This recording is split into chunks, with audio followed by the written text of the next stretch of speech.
Pessoal, vamos à etapa da nossa A2. No exercício 1, eu queria saber, né, para você cercar esse terreno considerando o rio, quanto é que você, quantos rolos de cerca você precisa, sendo que cada rolo de tela tem 48 metros de comprimento. Bom, é um negócio simples, né? Então basta a gente ver, né?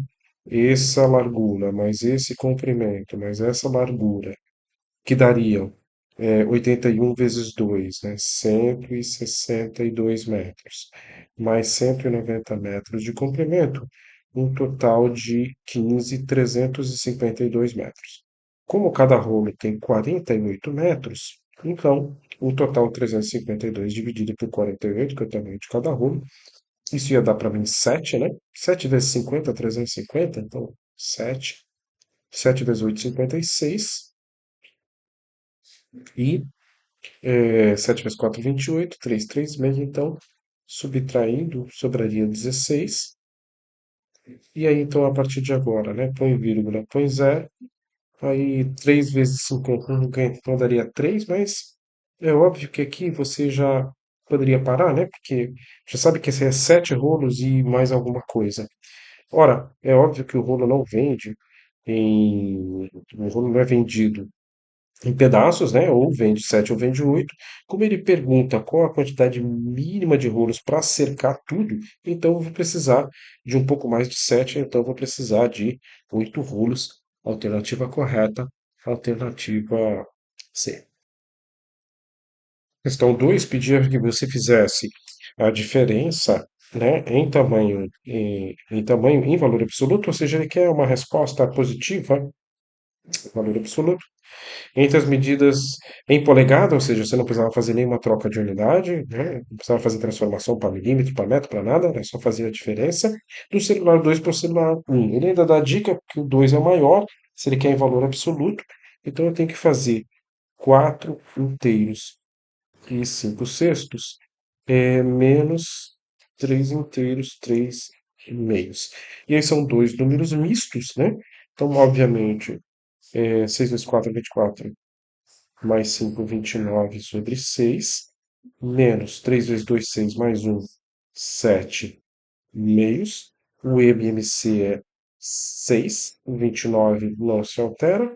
6 dividido por 2, 3 vezes 7, 21. Ou seja, isso aqui então está dando 29 menos 21, 8 sextos, ou 4 terços.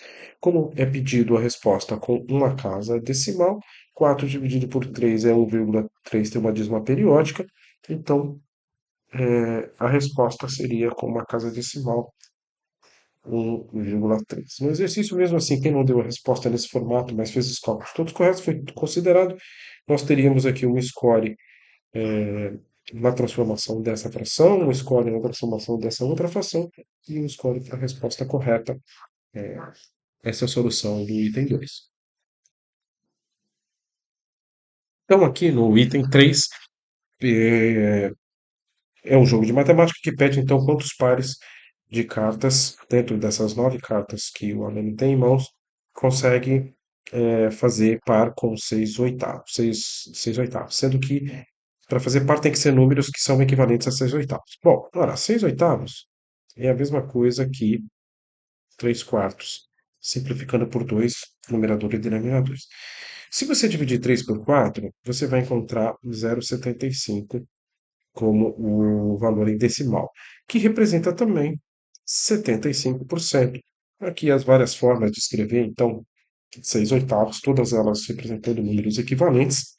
Então eu teria os 75% seria uma carta que formaria par, porque é equivalente aos 6 oitavos.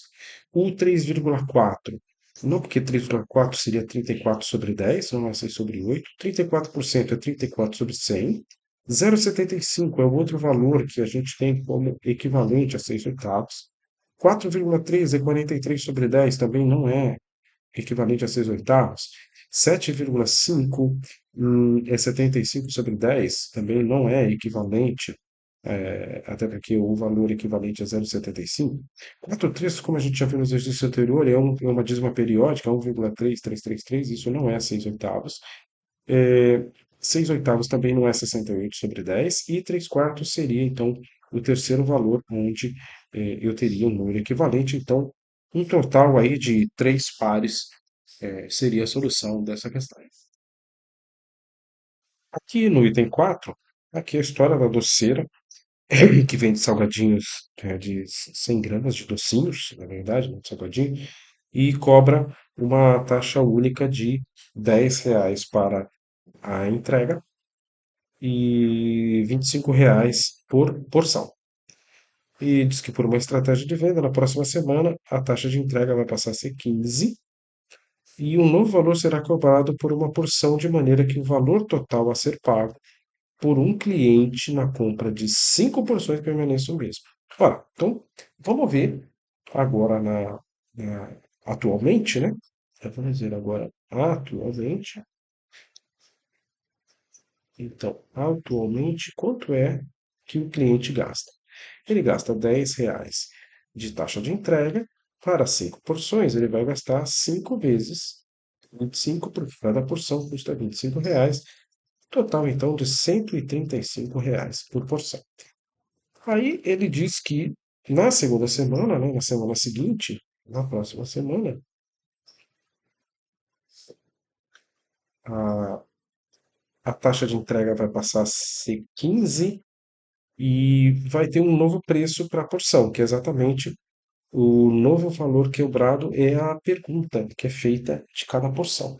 Mas ela quer que, se a pessoa comprar 5 porções, esse valor não mude. Então, o preço da nova porção eu vou chamar de X, e isso tem que continuar dando 135. Ora, significa então que 5x é 135 menos 15. Significa então que 5x é 120. Acho que x é 120 por 5, logo x é 24. E aí então a resposta, uma porção agora, seria de R$ 24. Aqui eu teria um score, né? No preço de 135 eu teria outro score, e na montagem da equação para a próxima semana eu teria um terceiro score, finalizando os três scores da questão. Próximo item, você vê no item 5 que o cerne da questão está entre o número de alunos do colégio, uma relação entre o número de alunos e o número de bilhetes vendidos por uma determinada rifa. Então, acho que a melhor estratégia seria montar uma tabelinha, e aí vamos a ela. Durante uma festa no colégio, um grupo de alunos organizou uma rifa. Aí diz que 80 alunos, eh, 80 alunos faltaram à festa e não participaram da rifa. Então, se eu tenho aqui alunos e vou ter aqui bilhetes,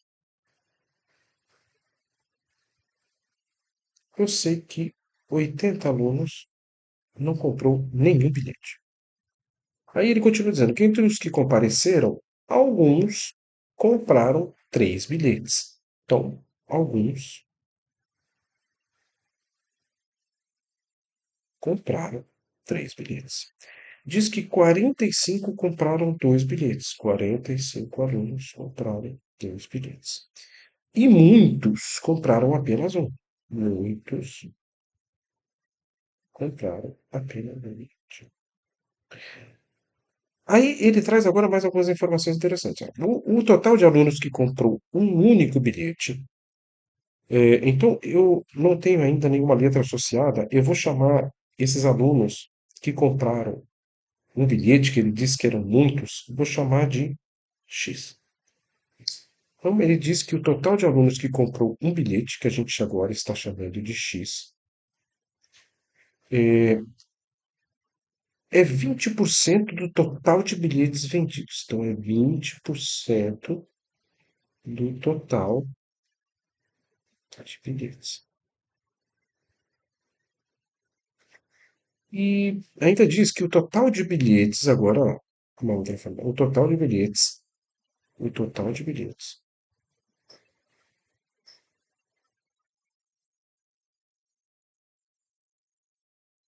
excedeu em 33 o número de alunos. Exceder é ultrapassar, né? Então seria o número de alunos mais 33.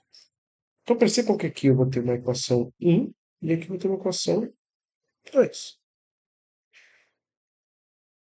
E essas informações, então, referem-se a bilhetes e alunos.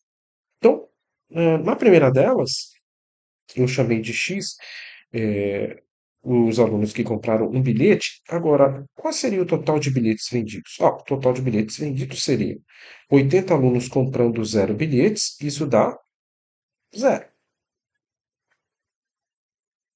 Aí depois eu tenho alguns alunos compraram três. Se eu chamei muitos que compraram um de X, eu vou chamar isso aqui de Y. Então eu vou ficar aqui o número de bilhetes de vendidos, o número de bilhetes vendidos dos alguns alunos que compraram três seria 3Y. Cada um desses alunos, desse Y alunos, compraram três. Os 45 que compraram dois vai dar um total de 90 bilhetes vendidos. E o X que cada um comprou um vai me dar o próprio X. Então, essa equação 1, ela pode ser reescrita como x é igual a 20% ou 0,2 do total de bilhetes vendidos. O total de bilhetes vendidos é 0 mais 3y mais 90 mais x. Se eu somar tudo isso, né? 0, obviamente, 0 mais qualquer coisa é o qualquer coisa, então 3y mais 90 mais x. Essa é a primeira equação. Já a segunda equação, eu vou ficar aqui o total de bilhetes que a gente acabou de calcular como 3y mais 90 mais x é igual ao número de alunos. Agora, o número de alunos vai ser quanto? E aqui tem que ter um cuidado, porque agora o 80 ele vai entrar na jogada, né? Ó. O total de número de alunos é 80 mais y mais 45 mais x. Então, o total de bilhetes é o total de alunos, ou seja, vai dar 80 mais 45, né? 125 mais x mais y mais 33. É óbvio que também você poderia ter substituído, né, esse total de bilhetes, esse valor aqui poderia substituir nesse lugar e, de repente, ter um caminho mais curto. Porém, eu vou fazer da forma mais ingênua. Muito bem. Percebam que na equação 2, olha que legal. O x, que está em ambos os membros, vai desaparecer, vai ficar só o y. Vai ficar só o y. É fácil de calcular. Esse y que está somando vem para cá subtraindo. Então, eu vou ficar com 3y menos y igual. 125 mais 33 é 158. E o 90 que está somando vem subtraindo menos 90. Eu vou descobrir então que 2y é 68. Logo, y só pode ser 34. Legal. Pessoal, onde, assim, né, por enquanto, como que está indo mais ou menos os scores nessa ideia? As scores está aqui, né, no total de alunos, quando você descobre isso. Está aqui no total de bilhetes. Está aqui na montagem dessa equação, está aqui na montagem dessa equação, está aqui agora no y igual a 34. Bom, se y é 34, eu vou voltar na minha equação em 1 e vou substituir, porque eu sei que x é igual a 0,2 que multiplica 3y, já que y é 34, 3y daria 102. 102 mais 90 mais x. Então, fazendo a distributiva, vou ficar que x é igual a 192 vezes 0,2, esse vezes esse, e esse vezes esse, mais 0,2x. Esse 0,2x está somando, passando subtraindo. X menos 0,2x é igual a 192 vezes 0,2. 0,8x, que é x menos 0,2, é 192 vezes 0,2. X, então, é igual a 192 vezes 0,2. dividido por 0,8. 0,2 por 0,8 acho que vai dar 4, né? 192 dividido por 4. Se você fizer isso, vai encontrar 48. Ou seja, a quantidade de alunos que compraram apenas um bilhete são 48 alunos. E o sexto histórico. Agora, no item 6, depois da leitura do texto, você percebe que o cerne da questão está em, na quantidade de camisas, né? E diz aqui que na primeira semana,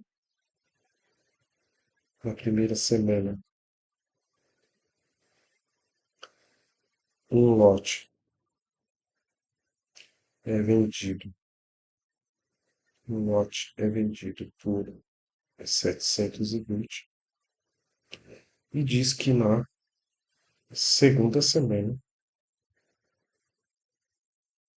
para aumentar as vendas, ela vai aumentar o lote com 3 unidades, mas vai manter o preço.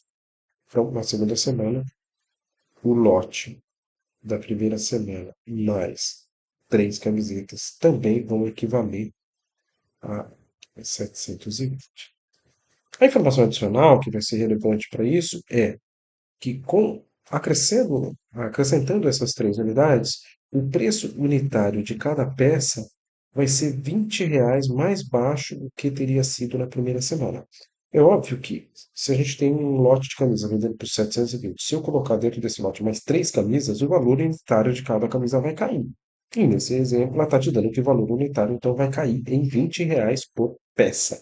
Então, novamente, o cerne da questão está em trabalhar com o preço unitário da camiseta durante a semana. Então, se eu disser que um lote, então vamos dizer que se eu disser que um lote tem X camisas,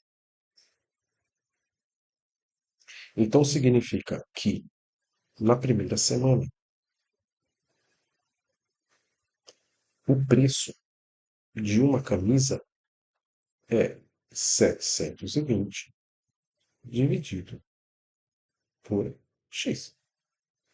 Obviamente, na segunda semana, o preço do lote se manteve o mesmo, em 720. Só que agora o lote tem a quantidade de camisas que tinha na primeira semana, mais 3. E aí você pode raciocinar de duas formas agora, né? Ou você diz que 720 sobre X, que é o preço unitário na primeira semana, é o preço unitário na segunda semana. O preço unitário na primeira semana, ele é o preço unitário na primeira semana, ele é mais caro do que o da segunda, então seria mais 20. Ou você poderia seguir o que o texto diz, que o preço unitário de cada peça, o preço unitário na segunda semana, é o da primeira, o preço unitário na segunda semana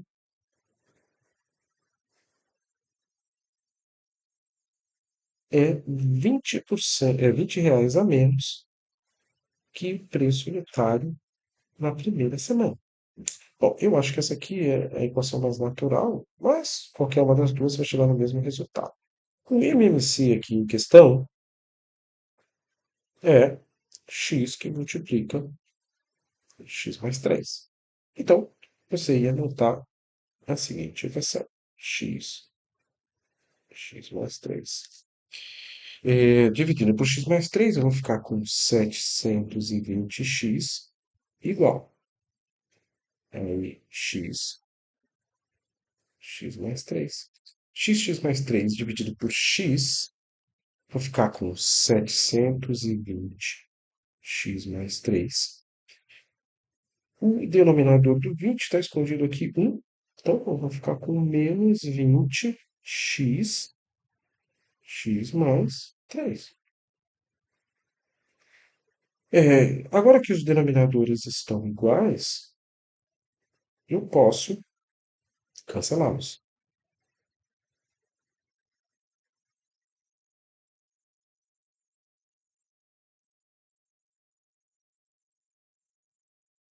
Ficando, então, com 720x igual. Quem vai fazer a distributiva? Vou ficar com 720x mais 2160. E aqui 20x vezes x menos 20x quadrado, menos 20x vezes 3 menos 60x. Olha que legal. 720 vai embora com 720. Sobrou essa equação de segundo grau. Vou passar todo mundo para o lado esquerdo, ficando com 20x quadrado mais 60x menos 2160 igual a zero. Vou dividir todo mundo por 10. E agora eu vou dividir todo mundo por 2, ficando com x quadrado mais 3x menos 108 igual a zero. Por sobreproduto, então eu quero um produto 108 com soma 3. Se você pensasse um pouquinho, eu descobrisse que isso é menos 12 e 9. Né? Menos 12 vezes 9 menos 108, menos 12 mais 9, menos 12 mais 9, 3, menos 3, o oposto desse valor aqui. Então, eu teria um x1 igual a menos 12 e um x2 igual a 9. Só que esse aqui não convém, porque não tem como eu ter menos 12 camisas. Então, só o x igual a 9 é que nos interessa, e a resposta seria que na primeira semana, então, eu tenho 9. No lote da primeira semana, eu tenho 9 camisas. Muito bem, pessoal. Então, aqui eu teria um score, aqui eu teria um outro score. Né? A montagem da equação, pura e simplesmente, um terceiro score. A equação de segundo grau, outro score, a raízes, outro score, e o sexto score nas camisas, e aí está resolvido. Aqui na questão 7, um assunto bastante trabalhado em sala, resolvendo sobre produto de raízes, né? No primeiro item, a gente quer a soma. A gente sabe que a soma das raízes, x1 mais x2, é menos b sobre a. Que então, nesse exemplo, daria menos o menos 6 é 6. E o A vale 2, a soma está dando 3. Isso aqui, então, é falso, porque ele está dizendo que é menos 3. Já o produto x1 vezes x2, que é igual a C sobre A, vai ser igual a menos 5 sobre 2. Não tem o que fazer. Resposta verdadeira, menos 5 sobre 2. Já no caso 3, a gente tem aqui termos comuns, né? Que é o x1, x2. Então, a partir de agora, a gente vai precisar fazer algumas mudanças nas expressões para responder o que foi pedido. Quando eu divido o primeiro termo, x1 quadrado x2 por x1, x2, sobra um x1. E quando eu divido x1, x2 ao quadrado por x1, x2, sobra x2. Então aqui eu quero a soma, que eu sei que é 3, vezes o produto. Perdão, eu quero o produto, que eu sei que é menos 5 sobre 2, vezes a soma, que eu sei que é 3. Isso daria menos 15 sobre 2. E ele está dando mais 15 sobre 2, então falsa. No terceiro caso, é só tirar o MMC. No quarto caso, que seria x1, x2. x1, x2 dividido por x1 sobra x2. A operação entre as frações é de soma. x1, x2 dividido por x2 é x1. Perceba que em cima, então, eu tenho a soma, que eu sei que é 3, dividida pelo produto, que é menos 5 sobre 2. Isso aqui é a primeira vezes o inverso da segunda fração, ou seja, isso aqui, então, é menos 6 sobre 5, que seria verdadeiro. E, finalmente, o mais chatinho, que a gente trabalhou em sala bastante, é que teria que adicionar, né, o 2 x1 x2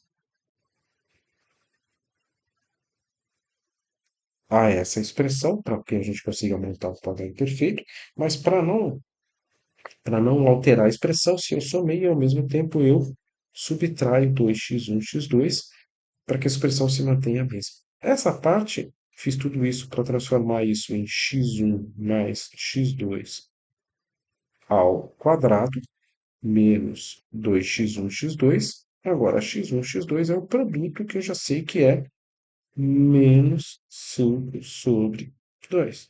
Ora, x1 mais x2 é a soma. Então, isso vai ficar 3 ao quadrado. E menos 2 vezes menos 5. Isso aqui vai ficar mais. O 2 cancela com 2.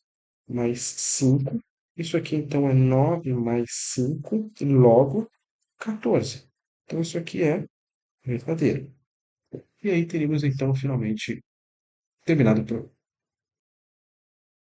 No item 8, após a leitura do problema, ele estabelece uma relação de lucro entre receita e despesa. Receita, o gráfico, cuja linha é contínua, despesa, o gráfico cuja linha é tracejada.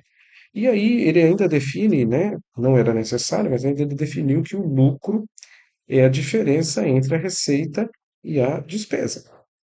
E continua dizendo que a previsão para os próximos meses é que o lucro mensal não seja inferior ao maior lucro obtido até o mês de maio, entre janeiro e maio. Nestas condições, o lucro mensal para os próximos meses deve ser maior ou igual ao do mês de. Então, a previsão para os próximos meses é que o lucro mensal não seja inferior ao maior lucro. Bom, qual é o maior lucro? Visualmente, é só você olhar qual é a maior distância entre os dois gráficos, né? Que seria isso aqui. Mas para quem não enxergou ainda, poderia ir passo a passo. Ora, a receita aqui foi 10 e a despesa 5, então aqui o lucro foi 5. Aqui a receita foi 20 e a despesa foi 10. Então, o lucro foi de 10, 20 menos 10. Aqui foi 15 a receita e 10 a despesa. Então, novamente, um lucro de 5. Aqui, a receita foi 20 e a despesa foi 15. Então, novamente, um lucro de 5. E, nesse último caso, a receita sendo 28 e a despesa 25, com um lucro de 3. O maior lucro ocorre aqui, que é o mês de fevereiro. Alternativa correta. Questão número 9, também é uma questão de gráfico, que mostra um gráfico do agronegócio e os percentuais, né, e os percentuais no decorrer dos anos de participação no PIB. Aí ele disse que o gráfico foi usado numa palestra, o orador ressaltou que uma queda na participação do agronegócio e posterior recuperação dessa participação em termos percentuais, né? Ele foi usado numa palestra esse gráfico. Segundo o gráfico, o período de queda ocorreu entre anos, então ele diz que houve queda e depois uma recuperação. Ora, perceba-se que dia de 98, né, em toda essa região de 98 até 2003, o gráfico ele apenas sobe, só houve um crescimento. Já é uma questão simples, né, de crescente e decrescente. Já no intervalo aqui de 2003 a 2006, é como a região onde o agronegócio é decrescente. Após isso, ele volta, como ele diz no próprio texto, ele se recupera e volta a crescer de novo. Então, o período onde, né, ocorreu o decrescimento da produção é entre 2003 e 2006, alternativa C. Penúltima questão 10, também é uma questão gráfica, envolvendo alguns conhecimentos sobre gráfico, e um gráfico que mostra um estudo do desemprego de 1985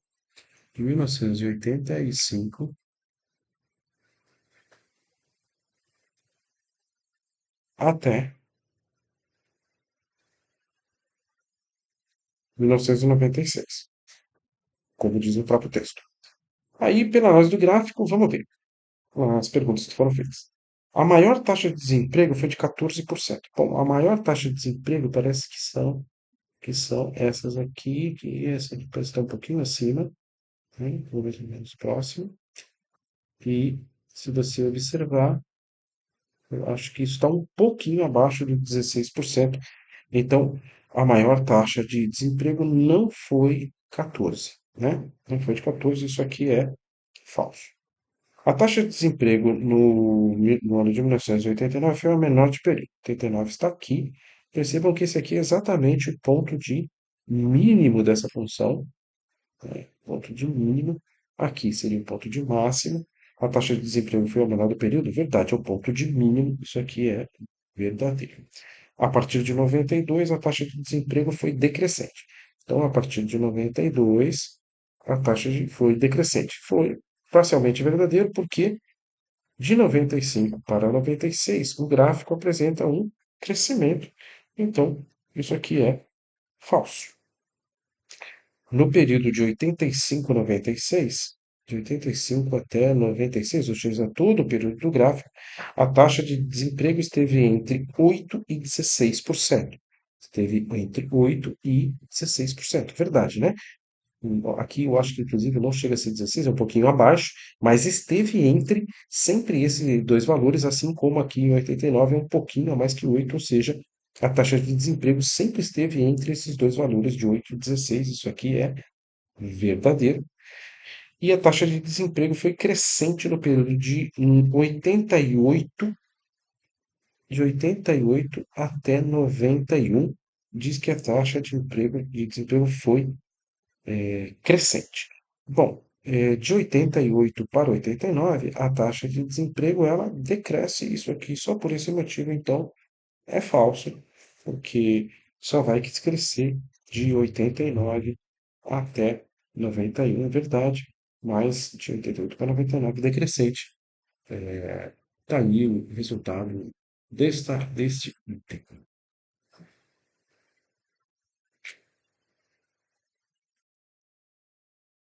Última questão, uma questão de